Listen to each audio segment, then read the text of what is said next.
The Xvive U45 wireless in-ear system. Is it worth your time?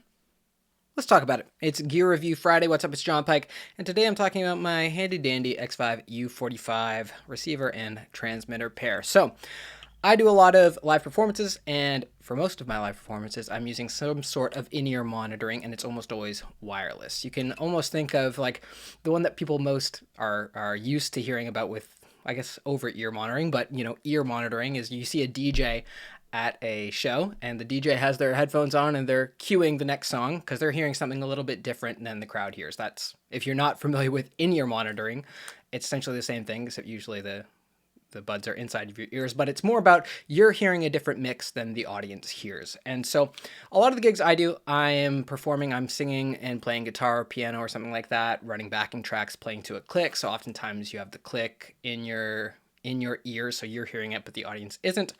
And oftentimes, pretty much always, I'm running that wireless. So the systems I tend to use for, like, I'll call them professional gigs or high stakes gigs or monitoring critical gigs are Sennheiser G4. They're my favorite that I've used in my kind of budget lane price range.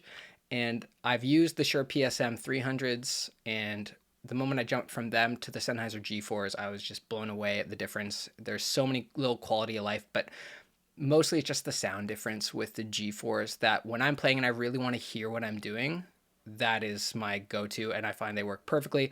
I even use the Sennheiser, I think it's the 600 series buds that Sennheiser makes. I find their buds are great.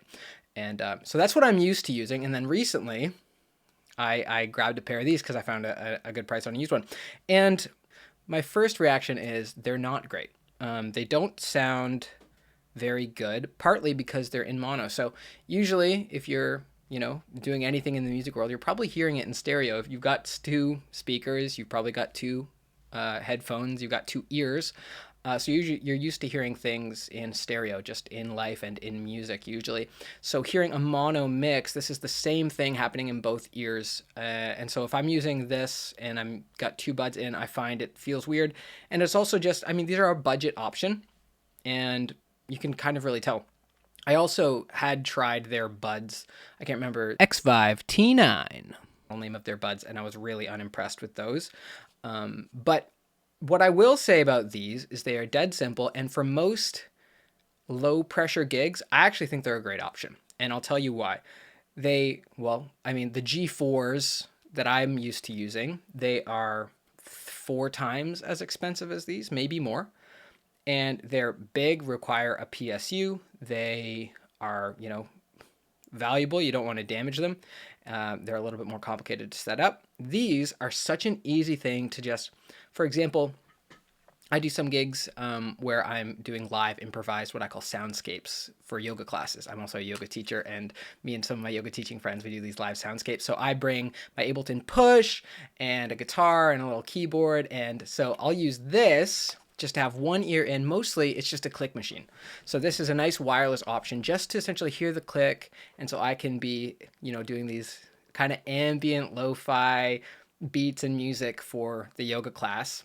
And this kind of like helps to keep me in time, helps me flowing freely, but I'm just listening to the sound in the room. I'm not actually listening for any like tonal quality. I'm not making tonal choices really based off of the in-ear monitoring. But for something like that, I'm bringing a bunch of stuff. I don't want to have to set up a whole other wireless thing. I just charge these before. It's USB-C, which I'll talk about in a second. And then I just plug them in. They're good for a couple hours. Great. Pack it all up and we're good to go. It's a pretty smooth system. And in smaller gigs, you're really not fighting for the frequency range. So one of the things that you'll notice I've got the U45. And so there's a couple different ranges of these.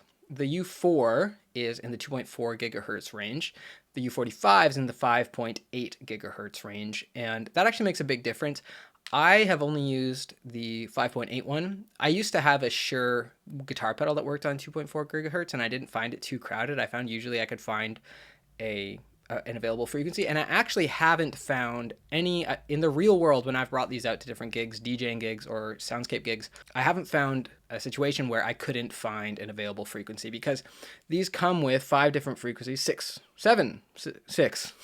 These come with 6 different frequencies. You can see and you just select, match them on, you know, the transmitter and the receiver, and it's just 6 preset frequencies versus with Sennheiser, the G4, you get, I don't know, there's like 10 million, I don't know, several hundred different frequencies in the range on a G4 versus 6 different frequencies. But when I've taken these out in the real world, I find I haven't yet run into a situation where I haven't been able to find an available frequency. Now, those definitely do exist, and if you're playing in front of a couple hundred people or a couple thousand people, you're probably not going to be able to find a clear frequency with all the Wi-Fi and all the different signals running around. So that's one thing I'd be really, you know, hesitant to recommend this to anyone doing a high pressure, big time gig. But if you're working on smaller scale stuff, more intimate stuff, I think this is actually a pretty great option. I'll tell you one other thing I love about this U45 is that it is USB-C, not USB mini. So the U4, which is the 2.4 gigahertz version of this same thing, the power is actually USB micro, which I hate. I hate USB micro and USB mini. I hate USB-A at this point. I just love USB-C. And so both of these are USB-C charged. They last for a good amount of time. And you can even keep the transmitter plugged in while you're using it. So you don't even really need the battery on this guy. You just plug that into maybe a USB battery thing, like one of these, or, you know, plug it into the wall if you've got a outlet nearby. And yeah, the battery lasts a long time. The sound quality is workable. You can definitely hear a click track if that's the main thing you want. And because it's mono, I find having one ear in, well, you're not losing anything. One ear in, and then you can actually hear what's going on with your open ear is a great way to use these things. But yeah, they're so dead simple to use. They're great in terms of their, you know, carryability. They come in this little pouch. Just throw them in your backpack. They're built really well. They come with this little adapter, which I kind of love and kind of hate, because to get the transmitter to work, obviously you need to plug it into your mixer or your interface. And I wish that this was like a cable dongle, because this, when it's connected, sticks out a little bit far from my DJ mixer. I also use this for cueing when I DJ. I use in-ear monitors, and so I'll be at the DJ decks, and then this sticking into my Rev 7 sticks out a little far, so I'm gonna make a cable actually that's a left angle or right angle TRS, and then we'll go into this. So I don't really love the design of this, but it is handy that it comes with an adapter, so you can plug it right into your headphone amp. And yeah, overall, I think it's a great device for the price point. I love that with the U45, they made it USB-C. I've found that the available frequency range is pretty reasonable for smaller gigs, and it's just, it just works. And so I wouldn't hesitate to recommend this, like I said, to kind of smaller situations. And then when you're ready to hit the bigger stages, I would absolutely recommend upgrading to a Sennheiser G4, maybe a Shure PSM if you're a Shure person. But yeah, that's my experience with the Xvive U45. If you've had a different experience, or if you've got any questions that I didn't cover here today, let me know in the comments. I'd love to expand further on what I think of these things.